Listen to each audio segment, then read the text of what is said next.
दुनिया का सबसे ऊंचा रेलवे ब्रिज हिंदुस्तान के उस नए अध्याय की शुरुआत है जो शान से, गर्व से भारत के ललाट को यहां सुशोभित कर रहा है। ये सिर्फ रेलवे ब्रिज नहीं है, आपको बता दें, दुनिया को सबसे बड़ा मैसेज भी है। कैसे भारत ने सबसे ऊंचा रेल ब्रिज बनाकर सफलता का झंडा गाड़ दिया।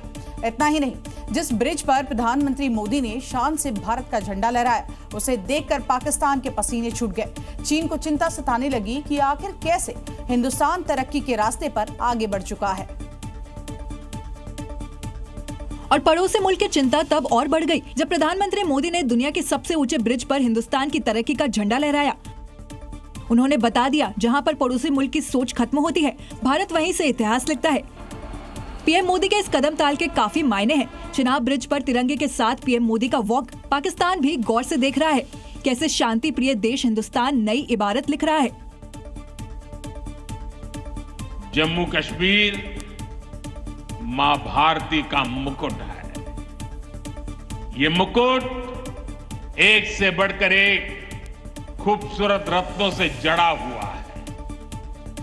ये अलग अलग रत्न जम्मू कश्मीर का सामर्थ्य है। पीएम मोदी का ये कदम कश्मीर में शांति, विकास और एकता का नया संदेश लेकर आया है। कटरा श्रीनगर के बीच वंदे भारत ट्रेन की शुरुआत से इस क्षेत्र की कनेक्टिविटी में नया इतिहास बन गया है और आतंकी मुल्क को भी जवाब दे दिया गया है। कश्मीर के युवा हर मोर्चे पर अपने बुलंद इरादों के साथ अडिग है। जम्मू कश्मीर का नौजवान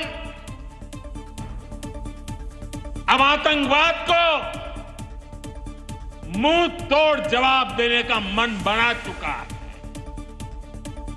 ये वो आतंकवाद है जिसने घाटी में स्कूल जलाए,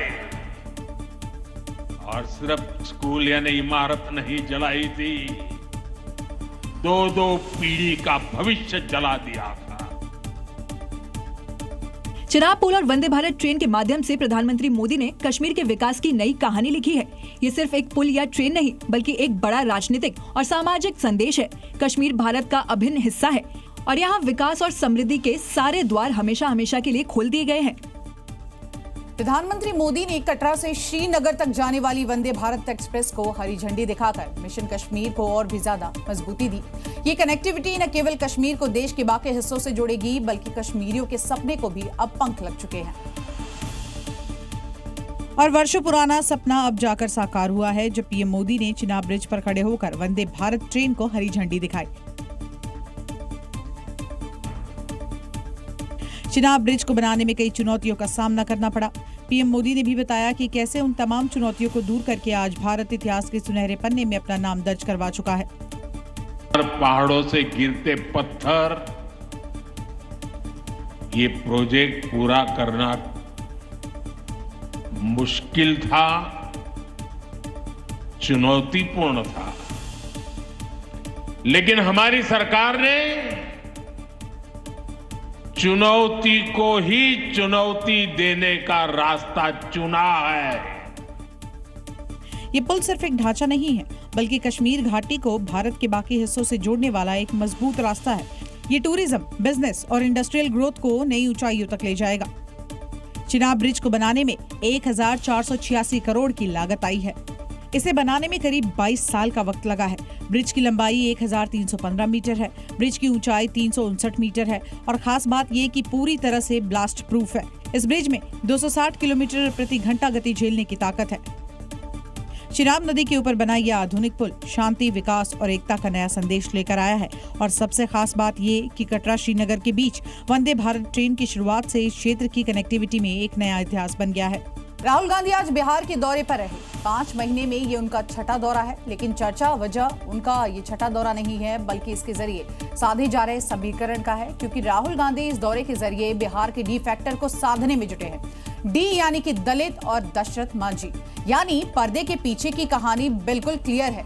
जो कहानी है, आपको बता दें, राहुल गांधी बिहार के दलित वोट बैंक पर किस तरह से नजर गड़ाए हुए हैं। और यही वजह है कि राहुल के 6 में से 3 दौरे दलित सेंट्रिक रहे। दशरथ मांझी के घर पहुंचने की ये तस्वीरें भी उसी का एग्जाम्पल हैं। क्योंकि बिहार में कांग्रेस को दोबारा से खड़े होने के लिए दलित और अति पिछड़े वोट बेहद जरूरी हैं। दलितों की बात करें तो इनकी संख्या 17% है और अति पिछड़े 36% के करीब। यही दोनों वोट बैंक नीतीश के भी कोर वोटर हैं और यही कांग्रेस की सबसे बड़ी चुनौती है। अगर इससे पहले राहुल गांधी के बिहार दौरों पर नजर डालें तो 5 जनवरी को पटना में संविधान सुरक्षा कार्यक्रम में शिरकत की, जो दलितों पर सेंट्रिक था। 5 फरवरी को ही पटना में दलित नेता जगलाल चौधरी की जयंती में शामिल हुए। 7 अप्रैल को पटना में संविधान सम्मेलन में हिस्सा लिया, जिसका टारगेट भी दलित थे। 15 मई को दरभंगा में ओबीसी, अति पिछड़ा और दलित छात्रों से संवाद किया और आज यानी 6 जून को माउंटेन मैन दशरथ मांझी यानी दलितों का एक बड़ा चेहरा रहे शख्स के घर जाना। कुल मिलाकर कांग्रेस का ध्यान नीतीश कुमार के पारंपरिक वोट बैंक में सेंध लगाने पर है, जो नीतीश कुमार और जेडीयू दोनों के लिए खतरे की घंटी हो सकती है। चिराग पासवान की बिहार में वापसी के बाद नीतीश कुमार के दिल्ली दौरे अचानक से बढ़ गए हैं। महज 12 दिन में सीएम नीतीश कुमार आज दूसरी बार दिल्ली पहुंचे हैं। बिहार चुनाव से ठीक पहले नीतीश के इस दौरे के बाद चर्चाएं और भी ज्यादा तेज हो गई हैं कि बीजेपी के साथ उनकी सीट शेयरिंग पर चर्चा चल रही है। हालांकि मुख्यमंत्री ऑफिस ने इसे निजी दौरा बताया, लेकिन राजनीतिक जानकार इसे चुनाव से जोड़कर देख रहे हैं। बिहार में राहुल और दिल्ली में नीतीश, ये चुनावी सरगर्मियां हैं जिनकी तपिश बिहार से दिल्ली तक महसूस की जा रही है। राहुल गांधी बिहार में जमीन तलाश रहे हैं, तो नीतीश को लेकर चर्चा है कि वो दिल्ली दरबार में अपनी हिस्सेदारी मांग रहे हैं, यानी चुनावी दाव अपने उरोस पर है।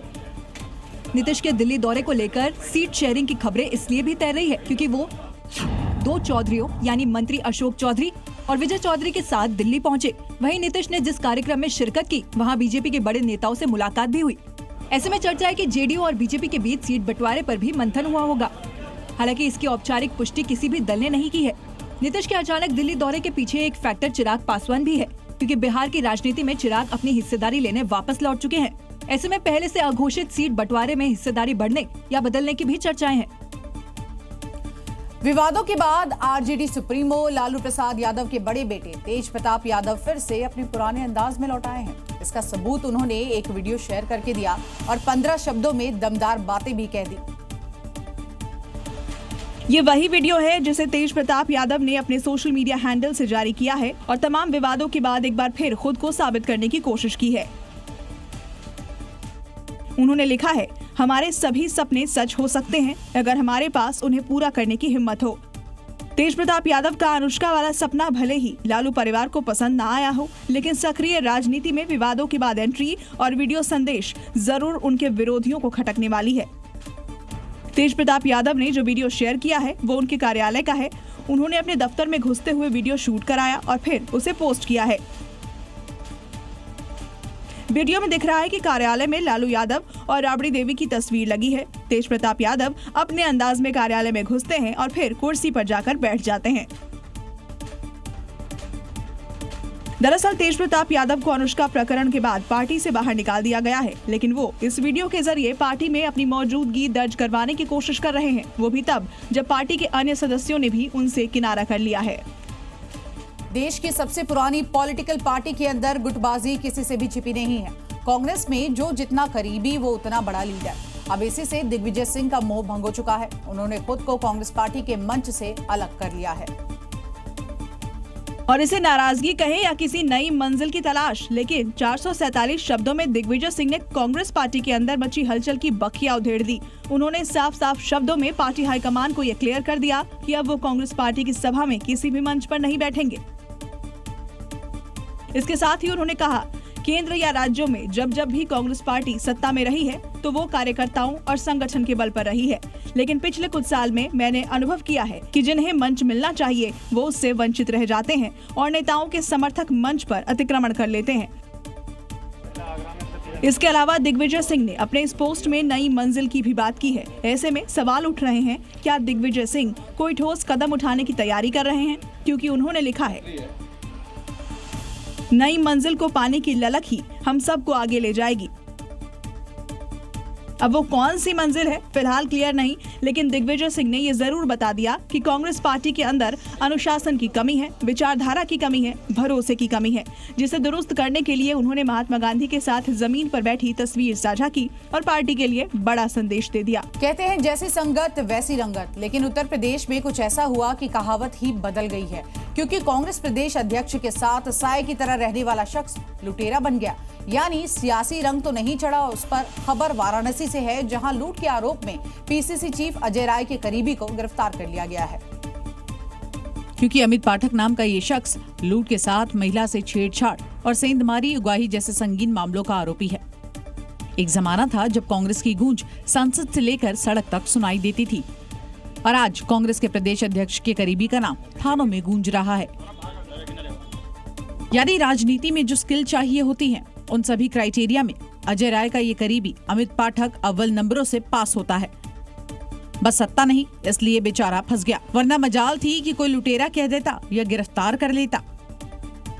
अब कांग्रेस भले ही इसे व्यक्तिगत मामला बताए, लेकिन भाई जब प्रदेश अध्यक्ष का करीबी ही उगाही, लूट और छेड़छाड़ जैसे मामलों का आरोपी हो, तब सवाल पूछना तो बनता है कि क्या अजय राय को अब तक ये पता नहीं था कि उनके साथ साए की तरह रहने वालों के नाम कौन कौन से कीर्तिमान दर्ज हैं।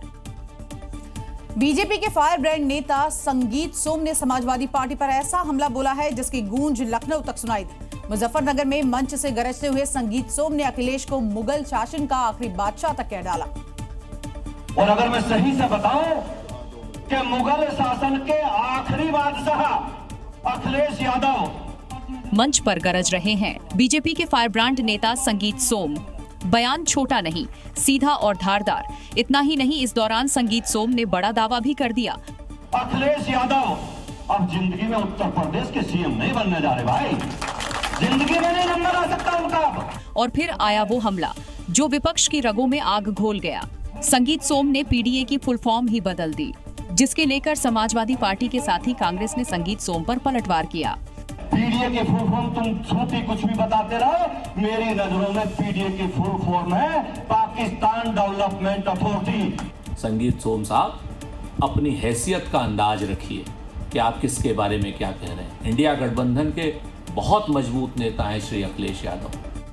दिल्ली के सीएम रेखा गुप्ता के सरकारी आवास को लेकर सस्पेंस खत्म हो गया है। रेखा गुप्ता को सरकारी बंगला आवंटित हो गया है और इससे पहले वो अपने निजी घर से ही सारा का सारा कामकाज देख रही थी। लेकिन सरकार को 107 दिन पूरे होते ही उन्हें सरकारी आवास भी आवंटित हो गया है। अब रेखा गुप्ता राजधानी के राजनिवास मार्ग पर स्थित 1/8 और 2/8 नंबर बंगलों में रहेंगी। बंगला नंबर 1 और 2 दिल्ली की नई मुख्यमंत्री सीएम रेखा गुप्ता को अलॉट हुआ है। वहीं बंगला नंबर 3 उन्हीं के मंत्रालय में जो मंत्री हैं रविंद्र इंद्राज, उन्हें दिया गया है। और बंगला number 4 deputy speaker Mohan Singh Bisht को अलॉट किया गया है। सीएम रेखा गुप्ता को आवंटित इस प्लॉट पर 4 बंगले हैं। मुख्यमंत्री रेखा गुप्ता को बंगला नंबर 1 और 2 आवंटित किया गया है। संभावना है कि वो इनमें से एक में रहेंगी और दूसरे का इस्तेमाल कैंप ऑफिस के रूप में करेंगी।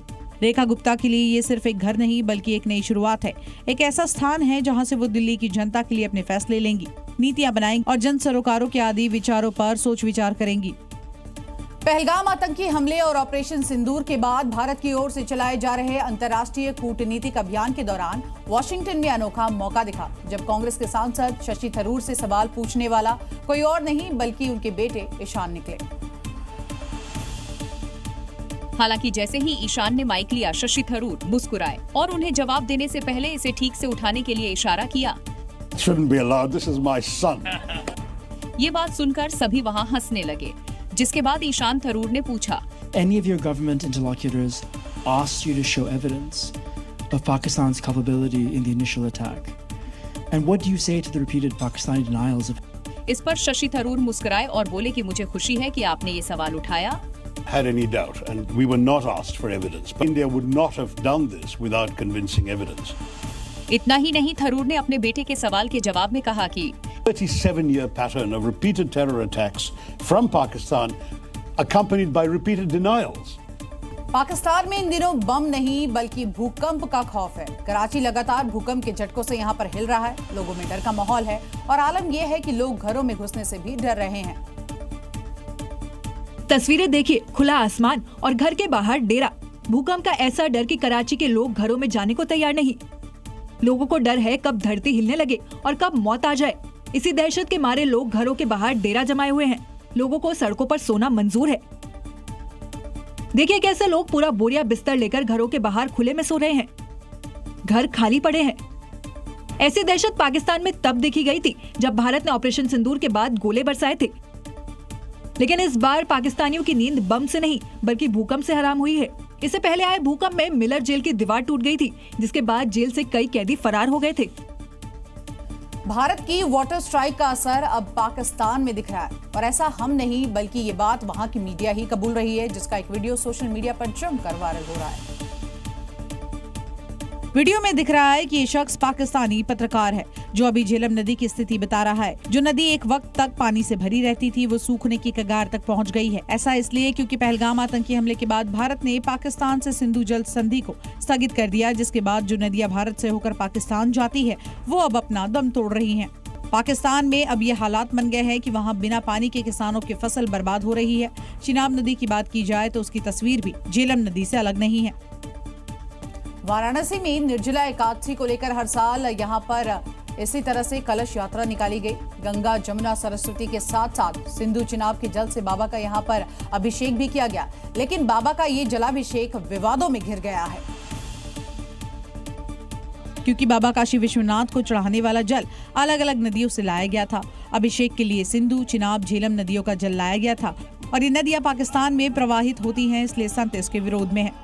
ये बहुत ही शर्म की बात है, जहाँ पे गंगा का प्रवाह अविरल रूप से प्रवाहित हो रहा है और स्वयं महादेव के लिए माँ गंगा अवतरित होकर के प्रयागराज से चलते हुए काशी को आई है, और ऐसी पवित्र नदी के जल को छोड़ करके विधर्मियों के देश का लाया हुआ जल हम अपने महादेव पे कभी चढ़ने नहीं देंगे।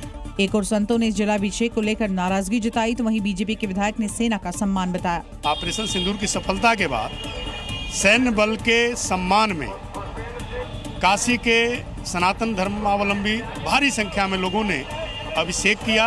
ये सिंधु नदी पाकिस्तानी नहीं है, हमारी नदी है, हम उनको पानी देते हैं। इस कलश यात्रा में सैकड़ों महिलाएं सिर पर सिंधु नदी समेत विभिन्न नदियों का जल लेकर बाबा के धाम पहुंची और बाबा का अभिषेक किया।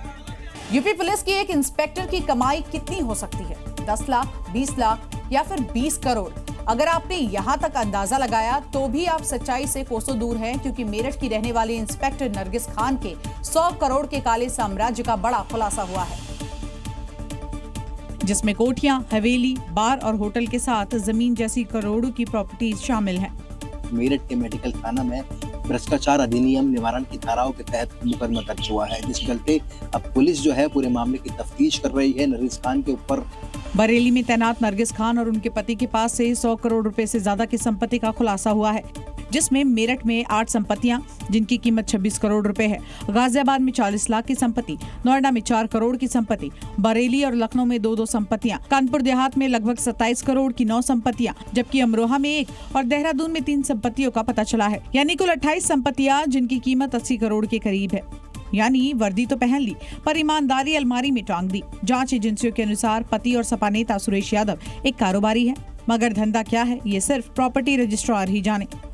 रूस पर ड्रोन अटैक करके ज़ेलेंस्की ने दुनिया को चौंकाया जरूर, लेकिन उनका ये हमला यूक्रेन के लिए आत्मघाती साबित हो रहा है, क्योंकि ऑपरेशन स्पाइडर वेब रूस को 41 बॉम्बर विमान का नुकसान जरूर दे दिया है, लेकिन बदले में पुतिन की वार से यूक्रेन को कभी ना मिटने वाले जख्म मिले हैं। 5 जून की रात पुतिन का गुस्सा राजधानी कीव पर आग बनकर बरसा है।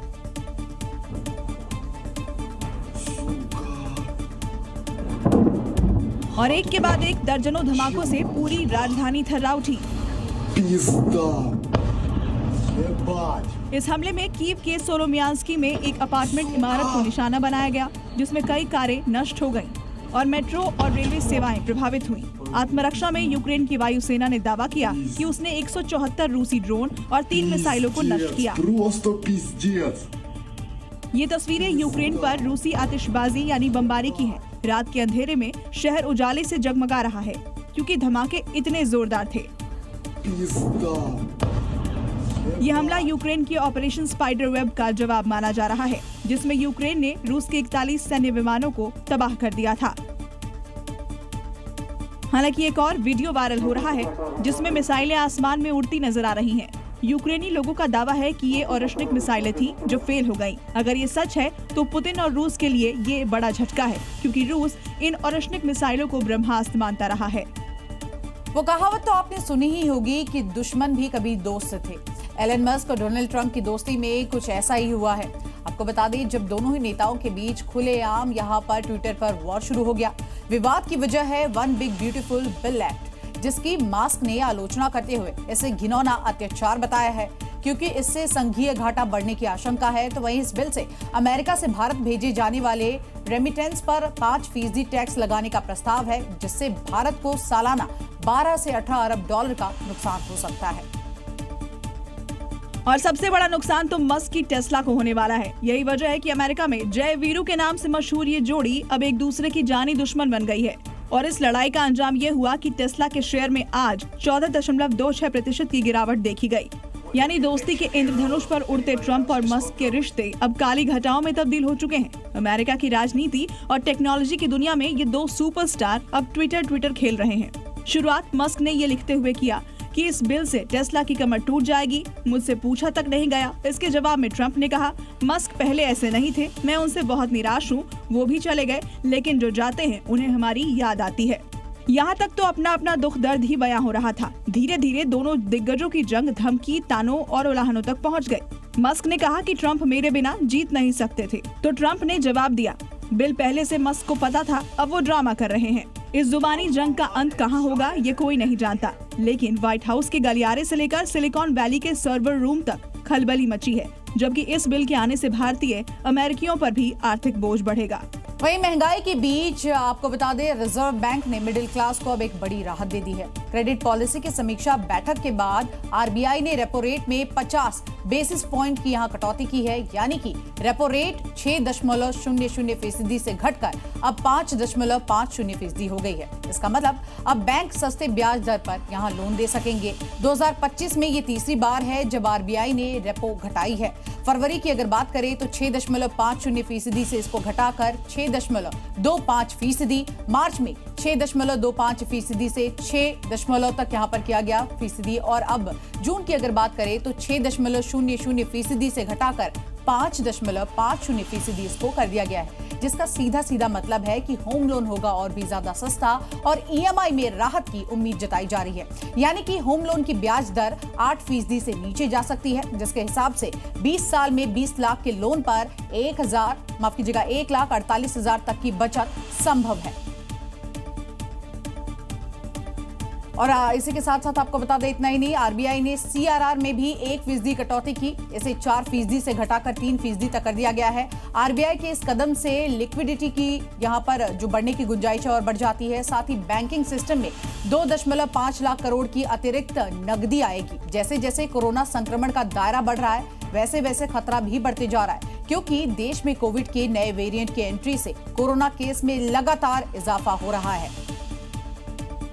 जांच में उसकी रिपोर्ट कोरोना पॉजिटिव आई थी। देश में जिस रफ्तार से कोरोना के मामले बढ़ रहे हैं, उससे लगता है कि आने वाले समय में हालात और बिगड़ेंगे और इसीलिए लोग डरे सहमे हैं कि कहीं ऐसा ना हो कि कोरोना फिर बेकाबू हो जाए और फिर लॉकडाउन जैसी स्थिति बन जाए। अगर बात देश में कोरोना के मरीजों की करें तो कोरोना के एक्टिव केस की संख्या 5,364 पहुंच गई है। उधर केरल में मरीजों की संख्या सबसे ज्यादा 1,679 है। इसके बाद गुजरात में 615 केस, तो पश्चिम बंगाल में कोरोना के वार से 596 बीमार है। राजधानी दिल्ली में 562 केस, महाराष्ट्र में 548, तो कर्नाटक में 451 मामले, तमिलनाडु में 221 और उत्तर प्रदेश में 205 केस हैं। हालांकि इस बीच स्वास्थ्य विभाग और राज्य सरकारें भी अलर्ट है और लोगों को सावधानी बरतने की सलाह दे रही है। RT-PCR टेस्ट भी बढ़ाया गया है, क्योंकि कोरोना से बचने का सबसे अच्छा तरीका है सावधानी। यानी अगर सावधानी हटी तो समझिए दुर्घटना घटी। उत्तर प्रदेश की राजधानी लखनऊ में पुलिस का ऑपरेशन एनकाउंटर लगातार जारी है। पुलिस की टीमें जब रेप के आरोपी को गिरफ्तार करने यहां पर पहुंची तो उसने फायरिंग की, जिसके बाद पुलिस ने जवाबी कार्रवाई की है, जिसमें दरिंदा दीपक घायल हुआ, जिसके बाद योगी फोर्स उसे अस्पताल लेकर पहुंची, जहां डॉक्टर्स ने उसे मृत घोषित कर दिया। दावा किया जा रहा है ये तस्वीर उसी आरोपी दीपक की है जिसने बीते बुधवार को 3 साल की मासूम बच्ची को अपनी हवस का शिकार उस वक्त बनाया जब वो आलमबाग मेट्रो स्टेशन के पास अपने माता पिता के साथ सो रही थी। आरोपी ने उसके साथ रेप किया। जब माता पिता की आंख खुली तो बच्ची की तलाश की, जिसके बाद वो उन्हें खून से लथपथ मिली, जिसकी सूचना उन्होंने पुलिस को दी। तब पुलिस ने उसे हायर सेंटर में भर्ती कराया। पुलिस ने CCTV फुटेज से दीपक की पहचान की। उसकी गिरफ्तारी पर 1 लाख का इनाम घोषित किया था। इसके अलावा रास्ते में लगे सीसीटीवी के आधार पर दीपक की स्कूटी का नंबर भी ट्रैक हुआ। इस दौरान मुखबिर से सूचना मिली कि दीपक भागने की फिराक में है। जब पुलिस मौके पर पहुंची तो आरोपी ने फायरिंग कर दी, जिस पर पुलिस ने भी गोली चलाई और उसका गेम ओवर कर दिया।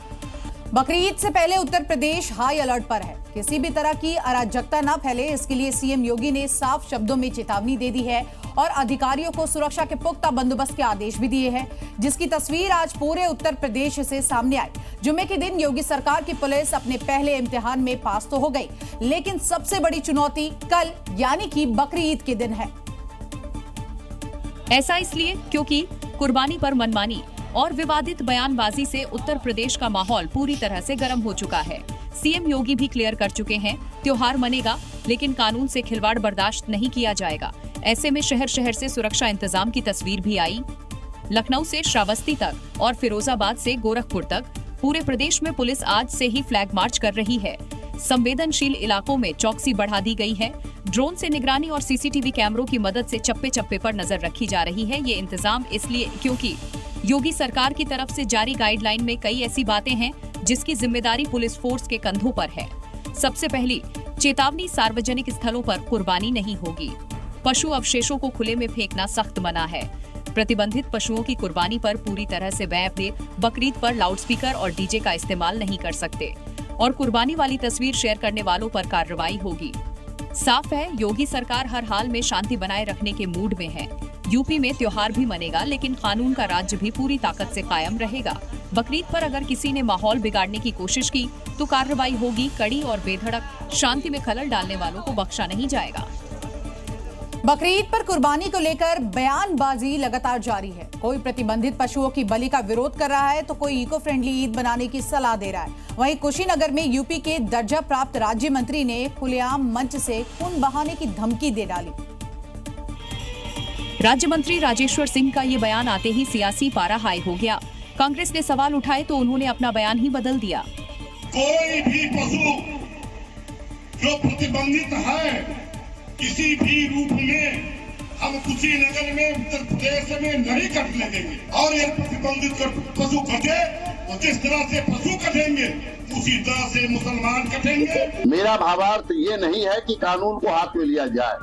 मेरा भावार्थ यही है कि कानून का पालन अगर हिंदू समाज करता है तो मुसलमानों को भी करना चाहिए। राजेश्वर सिंह का बयान आते ही कांग्रेस भी हमलावर हो गई। कांग्रेस का कहना है कि प्रतिबंधित जानवर किसी भी सूरत पर नहीं कट सकते। कांग्रेस ने बीजेपी पर भड़काऊ बयान देकर दंगे भड़काने का आरोप लगाया। प्रतिबंधित जानवर तो किसी सूरत में नहीं कट सकते हैं और योगी जी के मंत्री बयानबाजी, ऐसी भड़काऊ बयानबाजी कर रहे हैं कि देश में दंगा फैले। ऐसे मंत्रियों की जगह जेल होनी चाहिए। आदरणीय योगी जी। पटना में भी बकरीद को लेकर तैयारी पूरी है। यहाँ बकरीद के मौके पर सलमान खान की कुर्बानी दी जाएगी। चौंकिए मत, सलमान कोई इंसान नहीं बल्कि एक बकरे का नाम है। और ये वही सलमान खान है जिसे बकरीद पर कुर्बान किया जाएगा। पटना के बकरी बाजार में जब आमीन का सलमान आया तो हर कोई हैरान था। सलमान खान नाम है। जी जी। मोहम्मद आमीन ने अपने बकरे का नाम सलमान खान रखा है और अपने सलमान से आमीन इतना प्यार करता है कि पैरों पर चांदी के कड़े पहनाए हैं। और इस बकरे की कीमत सुनकर आप भी चौंक जाएंगे। क्या प्राइस है इसका? प्राइस कितना है? 1.5 लाख। 1.5 लाख जी। अच्छा ये बताइए कि आप सलमान खान की ही कुर्बानी करवाने को तैयार हैं? जी जी जी। सलमान खान की कुर्बानी हो जाएगी? जी हो जाएगी। 3 सालों से आमीन ने इस बकरे की सेवा की और अब इसे कुर्बानी के लिए लाया गया है। ये घर का पाला हुआ खस्सी है। अच्छा। ये बचपन से पाला हुआ, ये को प्यार मोहब्बत से पालते हैं हम लोग और हर साल इसको कुर्बानी करते हैं। दरअसल बकरीद पर बकरों को अनोखे नाम देना एक लोकप्रिय परंपरा है। लोग अपने बकरों को अपने पसंदीदा सेलिब्रिटी या अन्य लोगों का नाम देते हैं। यही वजह है कि आमीन ने इसका नाम सलमान खान रखा है। उधर बकरीद पर झारखंड पुलिस भी अलर्ट पर है। कोई भी दंगा या फिर हुड़दंग ना हो, इसके लिए पुलिस पूरी तरह से तैयार है। लोहारदगा में हर चुनौती से निपटने के लिए पुलिस ने यहाँ पर मॉक ड्रिल किया और इसके लिए पुलिस लाइन में 2 टीमें बनाई गई थी। एक टीम दंगाइयों की और दूसरी पुलिस की।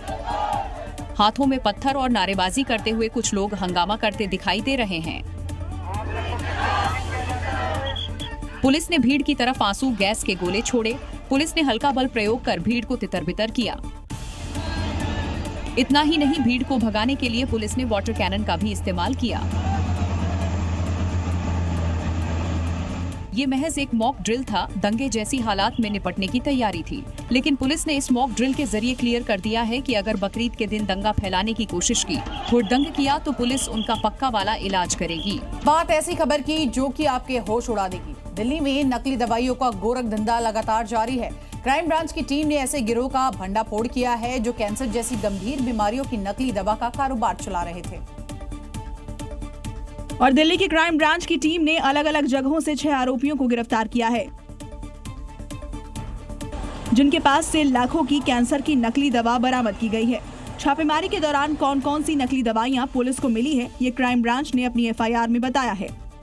आरोपियों के पास से बरामद ये वो दवाइयां हैं जिनका कैंसर की बीमारियों के लिए इस्तेमाल होता है। ओपडिवो के 19 बॉक्स मिले हैं। आमतौर पर इस दवाई का इस्तेमाल स्किन कैंसर के लिए होता है। सेटेक्समैब के 3 बॉक्स मिले हैं। इनका इस्तेमाल सिर और गर्दन के कैंसर के लिए किया जाता है। लेनवेटिव के 3 बॉक्स मिले हैं। इसका इस्तेमाल किडनी, लिवर और थायराइड कैंसर के लिए होता है। इसके अलावा kidney cancer, blood cancer, breast cancer में इस्तेमाल होने वाली दवा भी मिली है। जांच में सामने आया कि आरोपी मरीजों या उनके परिजनों को ऑनलाइन प्लेटफॉर्म पर सस्ती दवा देने का वादा करते थे। असली दवाओं की तंगी और महंगाई का फायदा उठाते हुए वो भरोसा जीतते थे और फिर नकली दवाएं थमा देते थे। तो आखिर नकली दवाओं की पहचान कैसे की जाती है, इसके लिए हम आपको कुछ टिप्स बताते हैं जो कि आपके बहुत काम आएगी। नकली दवाएं बिल्कुल भी असली दवाओं जैसी ही लगती है, लेकिन ज्यादातर मामलों में लेबलिंग में कुछ न कुछ कमियां जरूर होती हैं जिससे इनकी पहचान की जा सकती है। कई मामलों में नकली दवाओं में स्पेलिंग मिस्टेक्स होती हैं जो कि असली दवाओं में नहीं होती है। इसकी जांच आप जरूर करें। दवाओं की पैकेजिंग पर बार कोड या फिर QR कोड होता है, उसे स्कैन करते ही उसकी पूरी डिटेल्स सामने आ जाती है। नकली दवाओं के बार कोड या QR कोड को स्कैन करने पर कोई भी रिस्पॉन्स नहीं मिलता है। असली दवाइयों की पैकेजिंग उच्च गुणवत्ता की होती है, जबकि नकली दवाइयों की बात करें तो इनकी पैकेजिंग में धुंधला प्रिंट, गलत फॉन्ट या फिर ये फीके रंग के हो सकते हैं। असली दवाइयों में होलोग्राम या फिर अन्य सुरक्षा फीचर्स होते हैं जो कि नकली दवाइयों में नहीं मिलते हैं। नकली दवाइयां असामान्य रंग, आकार या फिर बनावट की हो सकती है, तो वहीं असली दवाइयां समान आकार की और रंग की होती हैं। संदेह होने पर डॉक्टर से दवाई की जांच जरूर करवाएं। हरियाणा के पंचकुला में युवक की गोली मारकर हत्या कर दी गई, जबकि उसका साथी गंभीर हालत में अस्पताल में भर्ती है। दावा किया जा रहा है कि इस हत्याकांड को लॉरेंस बिश्नोई के ऑर्डर पर अंजाम दिया गया। क्योंकि इस मामले को लेकर सोशल मीडिया पर एक वीडियो वायरल हो रहा है जिसमें 2 लोग इस फायरिंग की जिम्मेदारी लेते हुए बोल रहे हैं।